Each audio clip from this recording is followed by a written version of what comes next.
Eu sou a Marina Colerato, editora do Modifica. E eu sou a Fê Cortez, idealizadora do Menos um Lixo. E a gente está aqui para apresentar a primeira edição do Politicamente Incorreto. E ambientalmente também.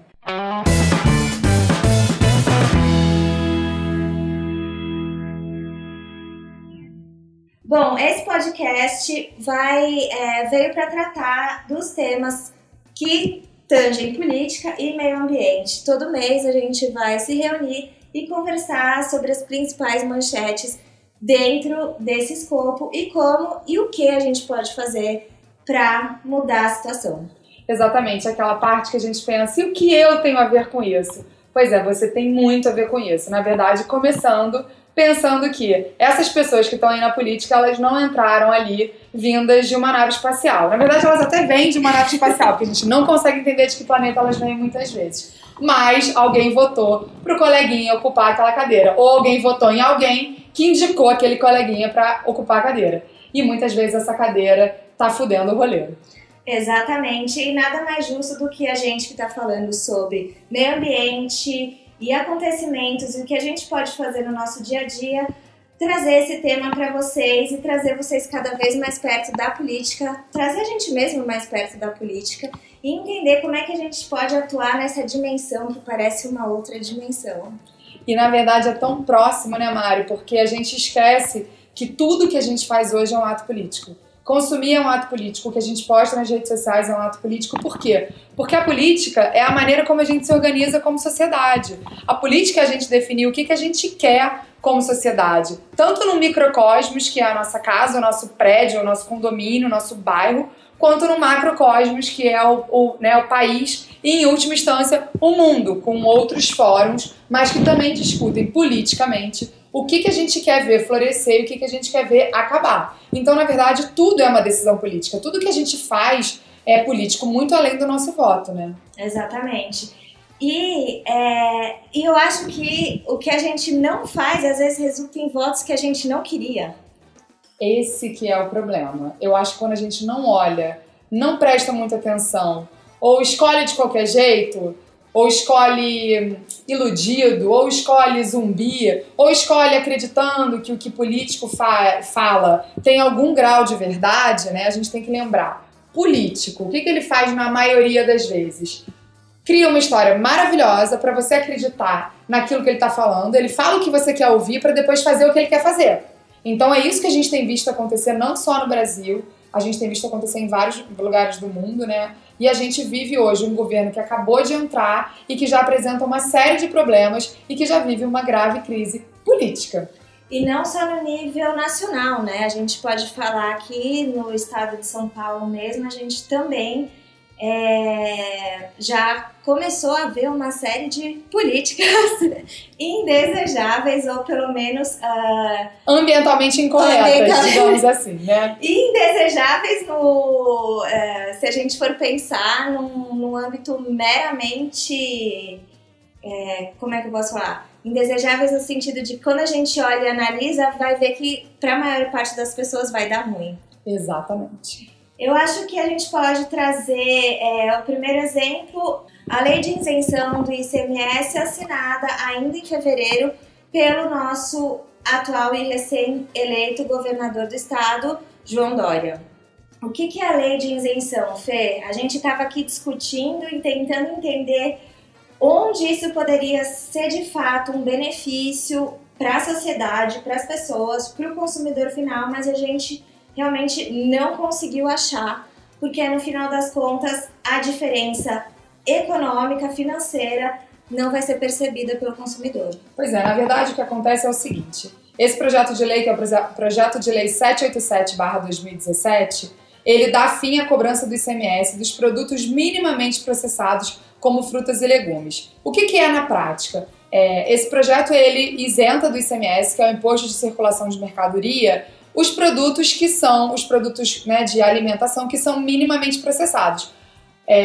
Alface lavado, abacaxi cortado, todo esse tipo de coisa higienizada, separada ou lavada que precisa vir numa embalagem. O que é que eles estão defendendo, né? Que com esse projeto de lei, antigamente como é que era? todas as hortaliças, verduras, legumes comercializados, hortaliças, verduras e legumes normal, tipo, foi pro supermercado sem nenhuma embalagem, todos eles não pagavam ICMS, o ICMS era 0. Só que quando esse produto era minimamente modificado, ou seja, ele tinha uma embalagem, ou ele tinha uma higienização, ou ele era lavado, ou ele era cortadinho, ele já tinha ICMS. A grande questão é que esse cara que aprovou, que é o deputado Estevão Galvão, do DEM, ele fala que os hortifrutos já são isentos, mas que quando os produtos eram embalados, tinha uma grande injustiça com o produtor rural e consumidor final, porque o produto ficava muito mais caro. E aí tem uma fala aqui muito interessante.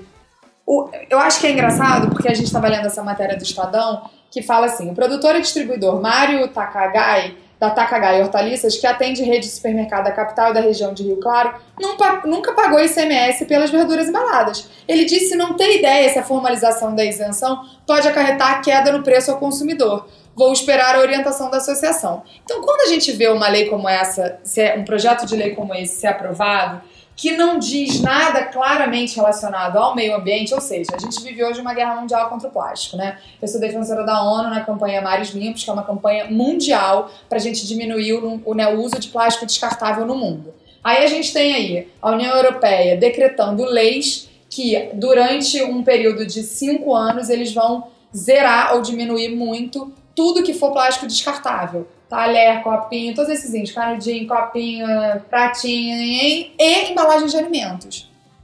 Aí, na contramão de tudo isso, você vê um governo aprovando uma lei que incentiva o uso de embalagens. E aí tem a Conexão Planeta, ela entrou em contato com a assessoria de imprensa da Secretaria de São Paulo, e eles alegam isso, né, que eles querem corrigir essa injustiça do setor, e falam o seguinte: a iniciativa do governo de São Paulo busca corrigir uma injustiça ao setor produtivo, uma vez que o produto in natura já contava com benefício. Visa incentivar que, com o valor antes destinado ao ICMS, o produtor tenha liberdade para investir em tecnologias mais modernas de produção, maquinários, etc., inclusive no desenvolvimento de soluções ambientalmente sustentáveis, como as embalagens plásticas biodegradáveis. Então, quando você fala isso, por que essa lei e isenção do ICMS não foi uma isenção do ICMS para produtos que têm embalagem biodegradável, né? Assim, você começa a pensar, quem de fato está sendo beneficiado? Até porque quando a gente pensa no valor do produto final, a expectativa de todos os produtores é que esse preço final ele realmente não vai mudar. Se ele mudar, ele vai mudar por outros fatores. A gente tem se hoje uma alface custa R$2 in natura, ela custa R$6, muito provavelmente ela vai continuar custando R$6. Embalada, né? R$6 embalada. A única diferença é que a chance da gente achar a não embalada vai ser bem menor, porque o produtor vai ter muito mais facilidade para embalar e vai distribuir de uma forma muito mais simples, diz que dura mais, aí tem menos desperdício de alimentos, enfim. Mas a gente também tem uma aspas aqui da Agnes Merlini, que ela é dona da Lavita, empresa que desde 2006 produz e comercializa uma linha especial de verduras e legumes processados ou apenas embalados. Ela diz que o decreto representa um alívio para o produtor e distribuidor, mas ela acredita que o preço pode até cair para o consumidor, mas por outras razões e não por conta do ICMS. Então o que a gente vê é uma vontade de encher os mercados de produtos já processados. A gente tira a possibilidade das pessoas de ter o produto in natura como um concorrente viável, porque vai ficar mais barato embalar tudo para o produtor, o mercado continua vendendo pelo mesmo preço, tendo a mesma quantidade de lucro e ao mesmo tempo... Não, aumentando o lucro, né? Porque agora ele não paga ICMS. Exatamente. Então quem está sendo beneficiado? E aí, ao mesmo tempo, a gente tem um problema que o Rio Tietê transbordou, como a maioria das pessoas devem ter visto, e inundou a casa de milhares de várias pessoas com milhares de pedaços de lixo plástico. Então você está aumentando a quantidade de plástico que é usada e descartada. A gente já tem um problema gigante, né, no mundo. Cerca de 30%, entre 20% e 30% do plástico produzido hoje é usado por uma vez até 20 minutos, usado de forma descartável. Aí você aumenta isso quando você já tem produtos que tem casca, né, gente? Assim, qual é a melhor embalagem que existe? É a casca. A fruta já vem com casca. E aí você quer beneficiar quem com isso, né? Eu acho que é uma lógica exatamente. São Paulo também passou pela votação dos canudinhos e que a gente vê uma tentativa de garantir que o plástico, se ele não estiver na forma de canudinho, ele vai estar de alguma outra forma. Ele vai ser escoado, né? Ele vai ser escoado, exatamente. E tem uma questão de que por mais que a gente pense em, por exemplo, reciclagem, que em São Paulo o índice é super baixo, porque a gente não tem, de fato, uma coleta seletiva proporcionada pelo Estado eficiente, muitos desses produtos, na verdade, eles não serão reciclados, porque ninguém tem interesse em reciclar, como é o caso do isopor, que está muito presente nos alimentos minimamente processados, ou a famosa bandejinha. Eu acho que assim, quando a gente começa a pensar em políticas públicas, o que é o objetivo de uma política pública? Na minha visão, né, humilde e talvez ingênua e talvez sonhadora, é beneficiar a população. Então, se você quer de verdade endereçar a questão do problema do lixo, que é um problema mundial, não é só brasileiro, a gente deveria olhar para algumas coisas. Então, assim, beleza, eu quero aumentar então a reciclabilidade, porque é também o que o governo de São Paulo falou.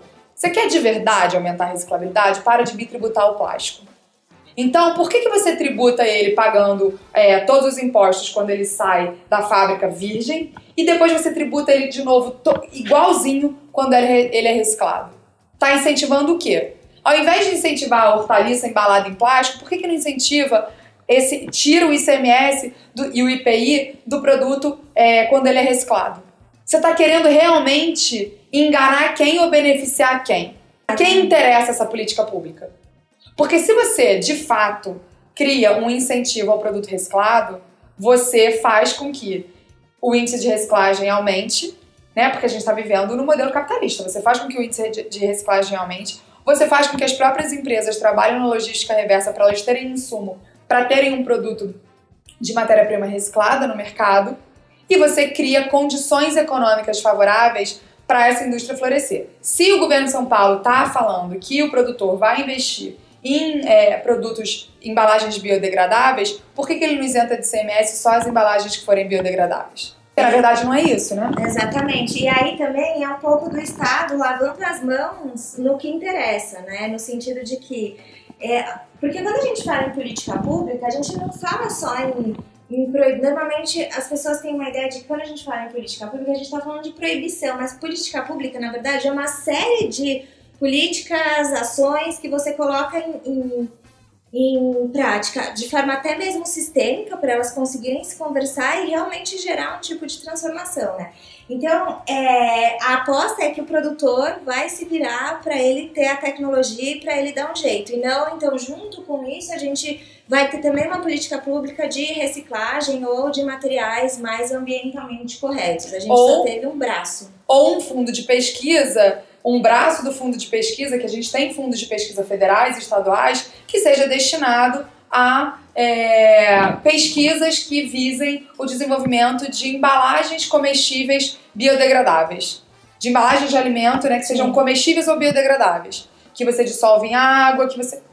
Isso sim seria uma política pública. Então, eu quero aumentar o tempo de vida do alimento no mercado para ter menos desperdício e para isso o alimento embalado, ele dura mais. Beleza, então embalado no quê? Dura mais até quando? Né? Exatamente. Ao contrário disso, você vê o governo federal isentando o agrotóxico de imposto. Quem ganha com isso? As grandes commodities.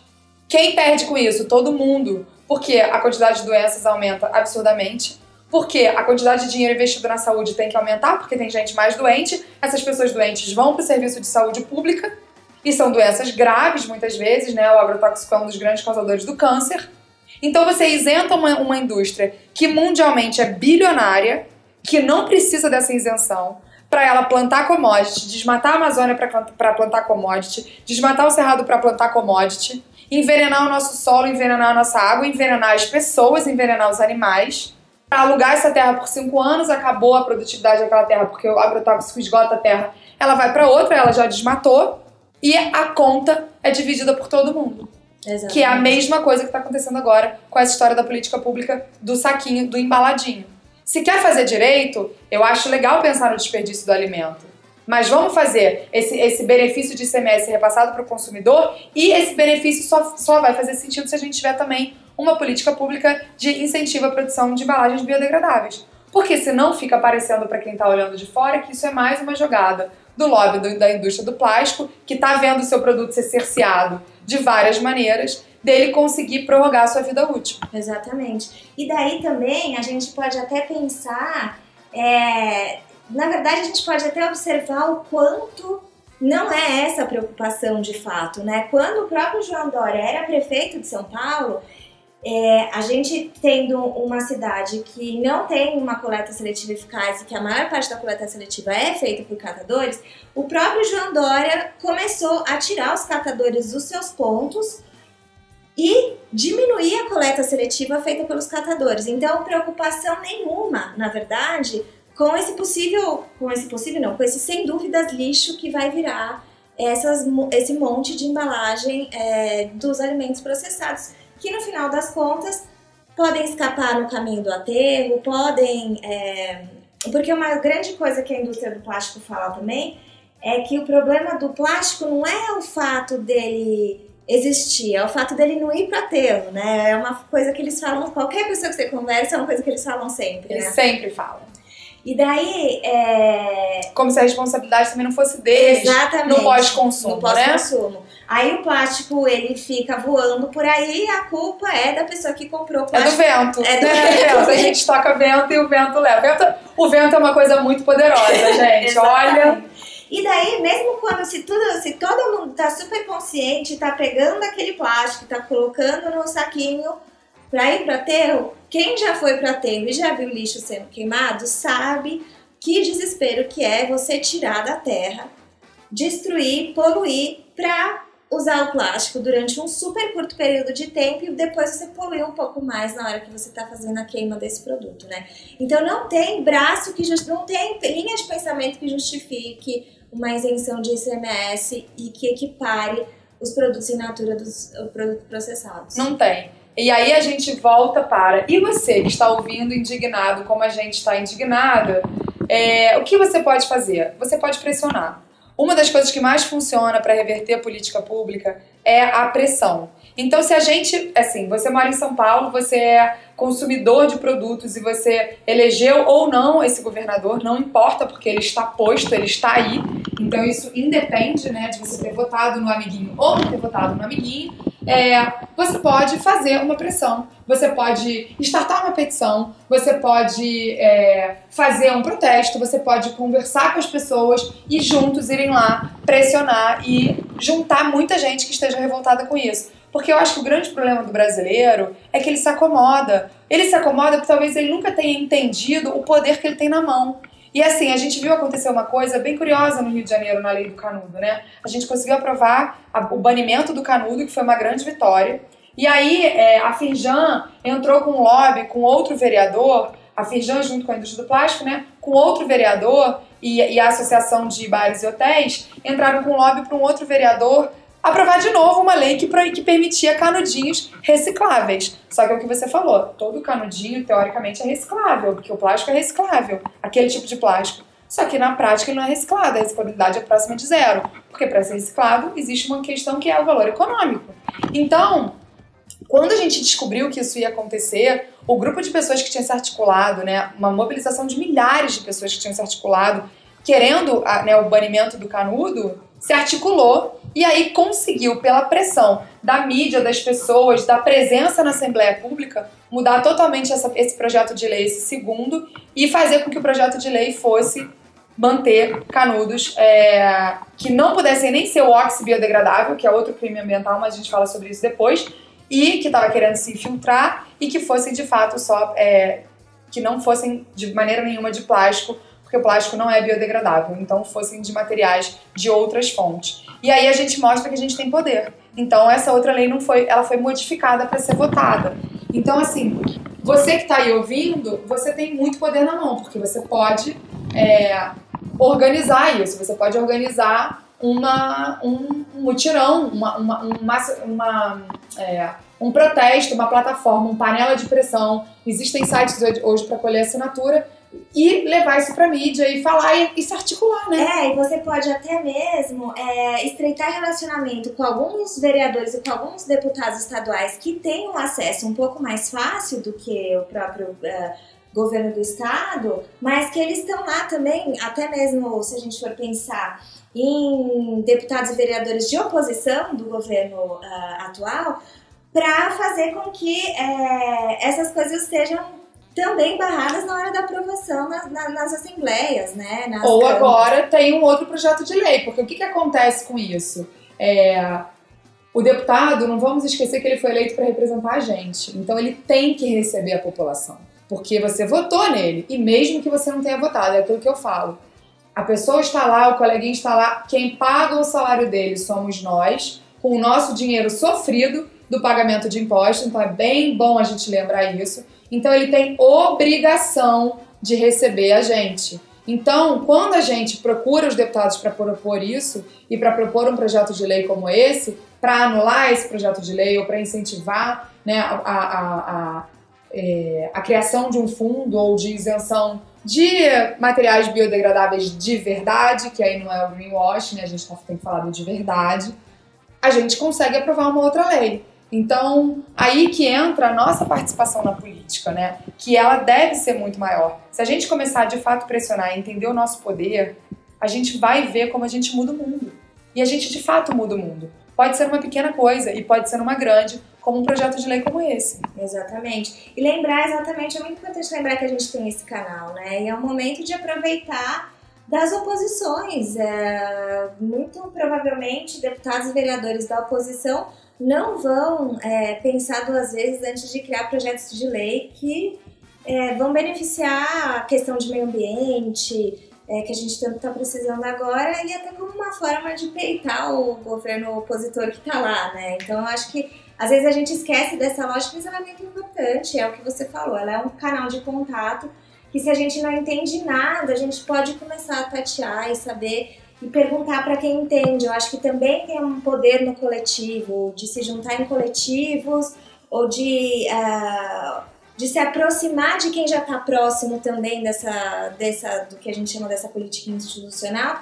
Pode ser um caminho para quem também se sente muito fora daquele ambiente, né? Você não precisa fazer sozinho. Sim. Você vai lá com uma galera, né? Eu acho que a rede é muito poderosa. Exatamente. Né? O poder do coletivo é imbatível. E aí, quando a gente pensa num projeto de lei como esse e o impacto que ele tem, imagina quando a gente pensa no Ministério do Meio Ambiente. Marina, o que você acha sobre o Ministério do Meio Ambiente nesse momento? Conte para a gente. Pois a gente estava falando dessa questão da política a nível estadual e como isso também está reverberado no nível nacional, obviamente, né? Uma coisa está muito ligada à outra. A gente não teve só as polêmicas do plástico esse mês, né? A gente também teve o nosso ministro do Meio Ambiente, Ricardo Salles, na Roda Viva, que deu declarações um tanto quanto polêmicas de propósito, né? Quando a gente estava conversando em grupos, o Ricardo Salles falou que não conhecia Chico Mendes, a gente consegue ver que é muito mais um projeto do que um desconhecimento, né? Um projeto de você negar a importância histórica e a importância material do Chico Mendes da Amazônia, para colocar o seu outro projeto, que nada tem a ver com o legado do Chico Mendes, e ao mesmo tempo desprezar, né, todo o movimento da ecologia, do ambientalismo, seja ele mainstream ou não, para empurrar a goela abaixo com o apoio do governo federal a tua própria ideologia, que nada mais é agropecuarista, né? Agropecuarista e da mineração, não esqueçamos isso, né? Esse outro componente bem importante nesse governo, porque Ricardo Salles, quando é secretário de Meio Ambiente aqui de São Paulo, a alteração que ele quis fazer na Carta de Proteção do Rio Tietê, né, na cartografia da área de proteção, era para benefício de mineração, né? Eu acho que a gente vai, enquanto os Estados Unidos sofrem com a questão da volta das minas de carvão, por exemplo, que lá é um grande tema, aqui também mas lá tem uma dimensão um pouco diferente. A gente, enquanto colônia de exportação, seguimos como colônia de exportação, né, de soja, de milho e de minério, né? A gente teve o próprio ecocídio da Vale, que nada mais mostra que é um projeto de incentivar megacorporações a mega extrair, a mega produzir, a mega acumular capital, e que isso, na verdade, não é distribuído para a sociedade, porque a justificativa é que esse dinheiro vai ser distribuído para a sociedade, vai gerar riqueza, mas quando a gente vai ver na prática, não, ninguém põe a mão nessa grana, né? E o Ricardo Salles não só não contente em dizer que não conhecia Chico Mendes, ele também disse que mudanças climáticas não era assunto do governo, que mudanças climáticas era um assunto para cientistas, porque é uma coisa que vai acontecer só daqui 500 anos. E a Fê Cortez estava no Rio pouco tempo depois, 1 ou 2 dias depois, o Rio sofreu talvez a maior tempestade da história, derrubou um monte de coisa, entrou em hotel de luxo, acabou com um monte de coisa. E o nosso ministro dizendo que mudanças climáticas vai ser daqui 500 anos, eu acho que ele não estava no Rio. Não, eu acho que ele não estava no planeta Terra, talvez ele estivesse em Marte nesse dia, porque a gente vê hoje os Estados Unidos sofrendo com o inverno que nunca antes eles presenciaram, né, essas temperaturas tão baixas. A gente viu essa chuva no Rio de Janeiro que, pessoalmente, o meu escritório alagou o primeiro andar inteiro, o coworking onde eu trabalho. A gente perdeu várias coisas. As pessoas que trabalhavam, que tem escritório no primeiro andar, perderam o computador, perderam a geladeira. A pessoa que empreende lá na cozinha perdeu os alimentos, a gente perdeu um piano. As pessoas ficaram alagadas, carro boiando na rua até 3 horas da manhã. Isso porque a gente está numa área que não é uma área de risco, né? Muitas vidas sendo perdidas, então a mudança climática, de novo, mostrando o primeiro a ser atingido com qualquer desastre ambiental é o pobre, gente. E às vezes as pessoas ainda falam pra mim, você fica falando de meio ambiente e a gente tá aí com... Cadê a política para a desigualdade social? A desigualdade social ela vai ser cada vez mais afetada pelas mudanças climáticas, porque quando você tem uma tempestade como essa, você tem também quebras de safra, você produz menos, você alaga plantações, ou você tem secas extremas. Quando você alaga plantações ou tem secas extremas, o preço do alimento aumenta. Quem sofre primeiro? A população mais pobre. Então a mudança climática está diretamente ligada ao bem-estar de todos, mas principalmente da população mais pobre. Ela é, inclusive, um dos pontos que aumenta a desigualdade social, porque você vai ter que tirar as pessoas da situação de risco ou elas vão morrer. Então, assim, isso é uma coisa muito séria, é muito grave. E aí você ter o ministro do Meio Ambiente claramente negando todos os fatos para criar um factoide, né, para criar uma história, que é uma história que ele quer contar, né, ele, o governo e os lobbies querem contar, é bem complicado. E aí, assim, eu acho que cada vez mais, eu acho que quando a gente tem uma das coisas que eu mais acho interessante do Trump ter ascendido ao governo nos Estados Unidos é que você nunca viu uma sociedade agir tanto e se unir tanto, né? Então a gente tem movimentos que estavam meio parados nos Estados Unidos, ganhando muita força. Você tem estados criando legislações que nunca tinham sido criadas para combate às mudanças climáticas. Eles têm uma forma de governo diferente da nossa, né? Mas assim, você teve uma resposta diretamente proporcional ao absurdo das declarações e do que se pretende, principalmente em relação a essa história do carvão, matriz energética e outras questões lá nos Estados Unidos. Então eu gostaria muito de ver isso acontecer no Brasil também, que essas atrocidades que estão sendo planejadas, porque é uma atrocidade contra a população, e de novo, mais do mesmo, que você concentra a renda nas grandes corporações, quando na verdade a gente deveria estar caminhando para uma economia circular, porque imagina quanto minério tem enterrado no lixo. Se a gente perde hoje 8 bilhões de reais da não reciclagem, quanto minério tem enterrado no lixo? Por que a gente precisa extrair tanto? Sim. Será que a gente precisa extrair tanto? Por que a gente não cria outras maneiras de criar marcos legais para não existir mais barragens? Já existe tecnologia. Essas empresas lucram bilhões.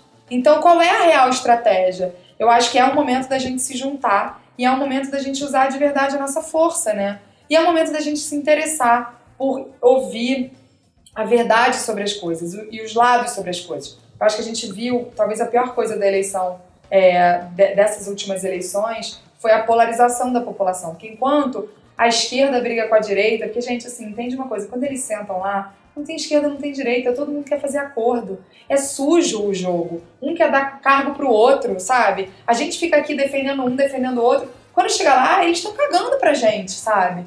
Então eu acho que uma das coisas que é pior disso tudo, é o pior legado, é o distanciamento das pessoas e as pessoas não quererem ouvir. Elas não querem ler, elas não querem saber, elas não querem ouvir. Elas querem acreditar naquilo que elas querem acreditar. E quando vem uma chuva, um temporal como o do Rio de Janeiro, que talvez pessoas que estejam em Marte nesse dia possam negar, quem estava ali na cidade não pode negar. Porque ficou na rua ilhado, porque teve que dormir na casa de alguém, de um amigo, porque estava com água literalmente na cintura, porque o carro boiou, porque o prejuízo econômico, e aí se a gente quer falar de dinheiro, né? Porque se não importam as vidas de quem perdeu a vida, se não importa a questão do bem-estar das pessoas, se não importa o aumento da desigualdade, se importa o dinheiro, esse prejuízo é imensurável, assim. E é um prejuízo de rico, de pobre, de todo mundo. Ele é do Estado e ele vai recaindo em cascata para todo mundo.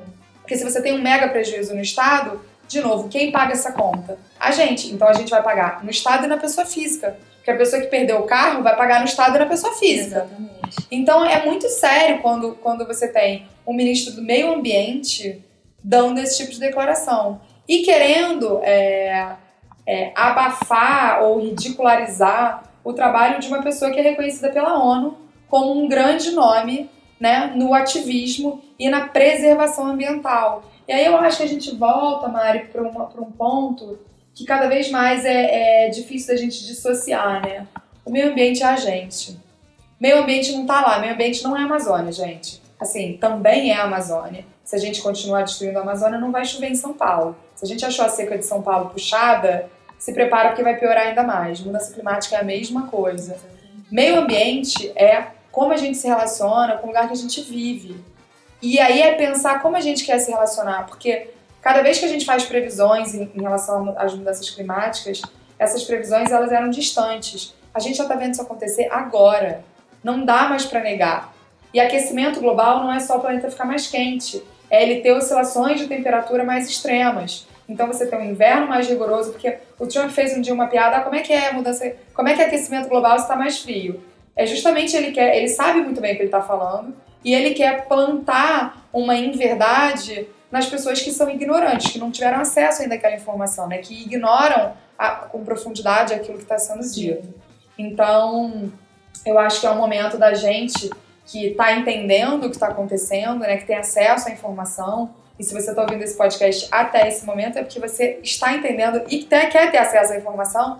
É o momento da gente usar nosso poder de sociedade, nosso poder de comunidade. E a gente começar a parar um pouco de ficar perdendo nosso tempo nas redes sociais, olhando o Instagram de celebridade, dando like em look do dia, que, by the way, é crime ambiental, e começar a pensar como coletivamente, já que a gente vive coletivamente, em centros urbanos ou em centros rurais, mas é sempre coletivamente, a gente não vive isolado no barco no meio do Atlântico, né? Porque até a pessoa que é velejadora, ela precisa ir para a costa abastecer esse barco.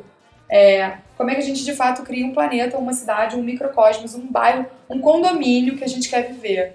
E isso se dá pela articulação política, né? Exatamente. E quando você falou assim, essa questão do meio ambiente é a gente, eu acho que falta um entendimento de que as coisas todas estão conectadas no âmbito econômico, no âmbito social e no âmbito ambiental, né? Se a gente está falando de mudanças climáticas, numa ruptura ainda maior entre pobres e ricos, e a gente, ao mesmo tempo, está vendo, por exemplo, uma criminalização da migração, cada vez mais pessoas, cada vez mais países tentando fechar fronteiras, a gente também está vendo migrantes do clima, e aí você tem os migrantes do clima, ao mesmo tempo que você tem políticas extremamente austeras para a migração, ao mesmo tempo que você tem zero política para a contenção das mudanças climáticas, e ao mesmo tempo que a sociedade vai com a maioria e é extremamente austero com os migrantes, mas também não se preocupa com as mudanças climáticas e tudo vai interferir na nossa vida, né? Então,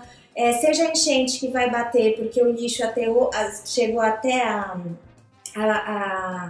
entupiu todos os bueiros e tal, ou a criminalidade que vai aumentar. A partir do momento que você aumenta a desigualdade social, a partir do momento que você tira das pessoas a possibilidade que elas tinham de sobrevivência, que muitos desses casos era a terra, porque chega uma hora que o produtor ele não aguenta, ele não tem mais força de continuar produzindo, porque economicamente aquilo se torna inviável, e em partes é o que está acontecendo com a grande caravana migrando para os Estados Unidos. Muita gente ali são migrantes do clima, eles não sabem que eles foram afetados pelas mudanças climáticas, eles não têm essa noção, até porque quem gera as mudanças climáticas são os países mais desenvolvidos, né?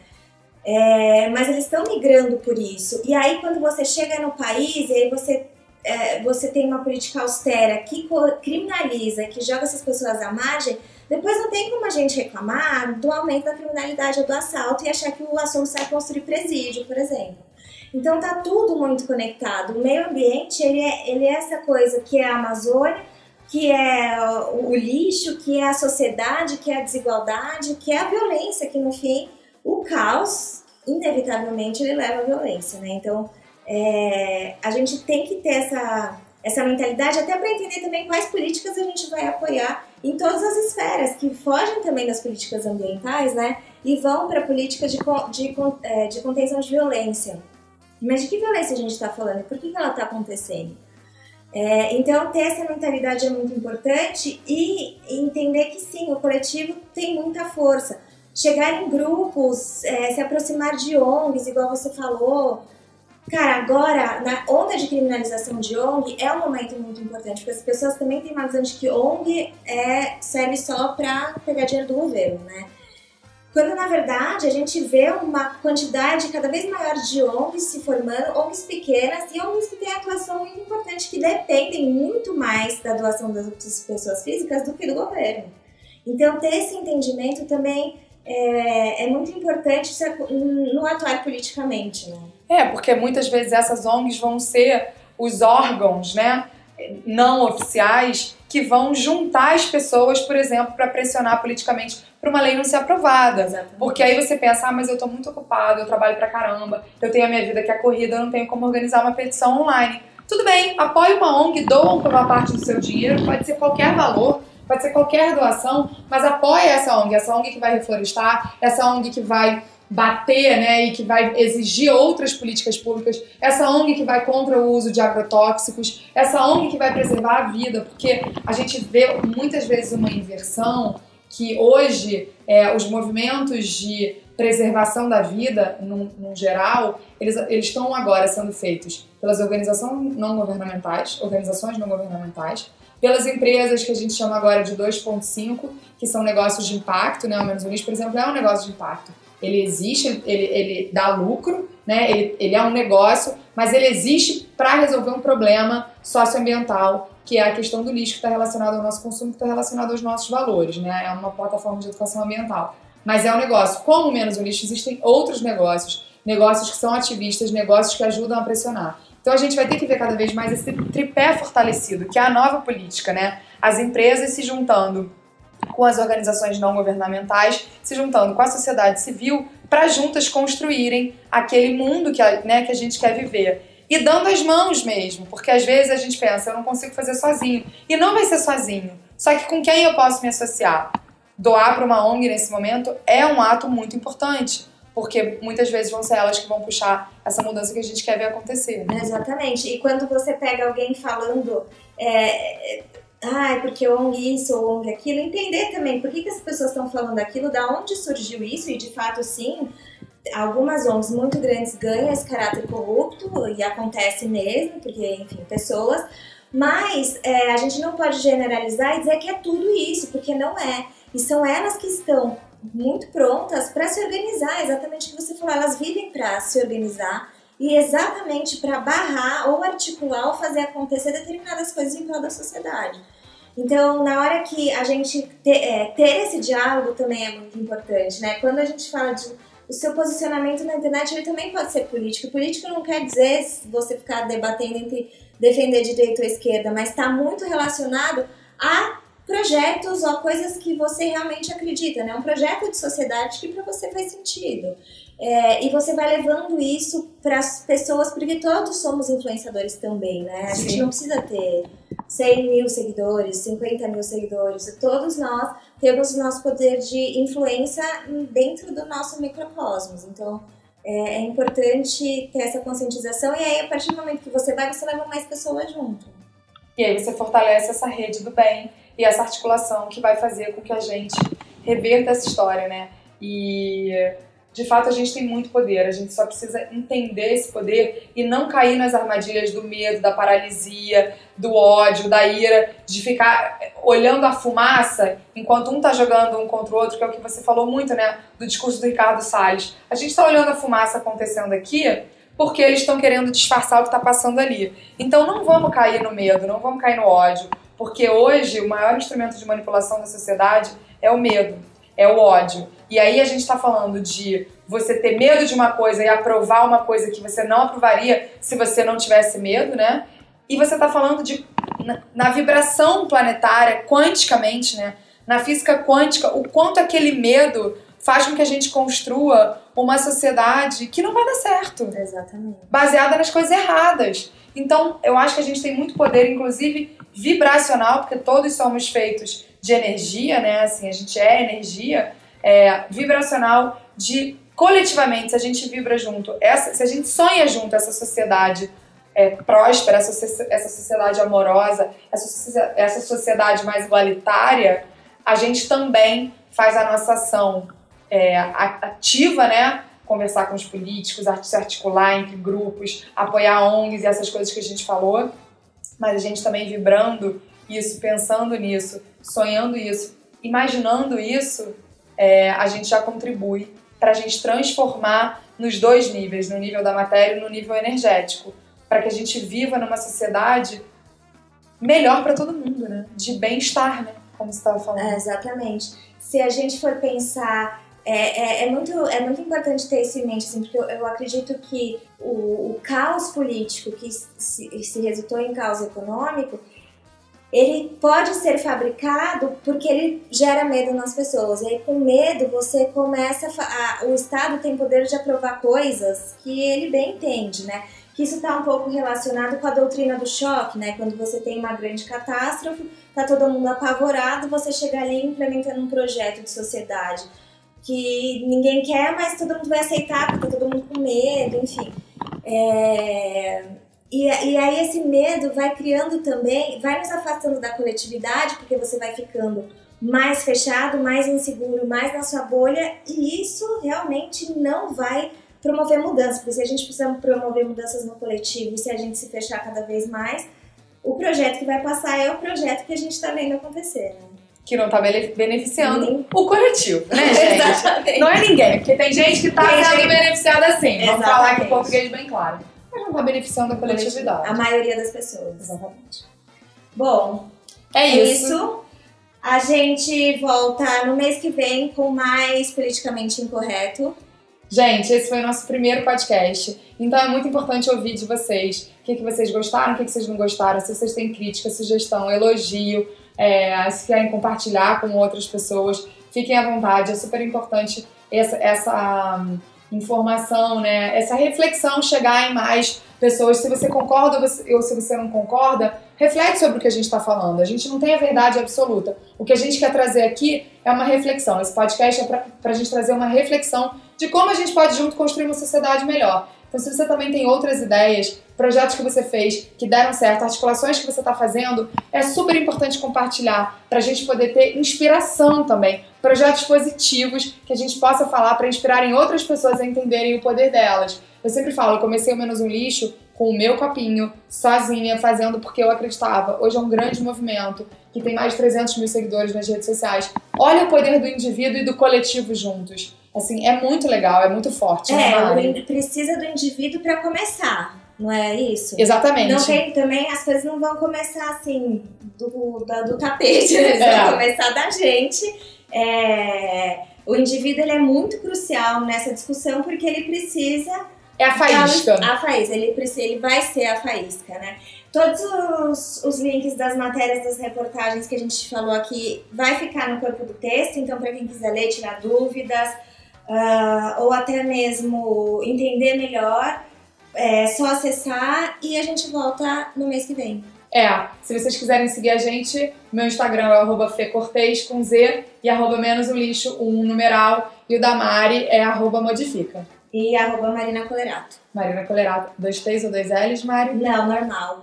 Como fala, escreve. Muito bem. Até a próxima, gente. Tchau, tchau.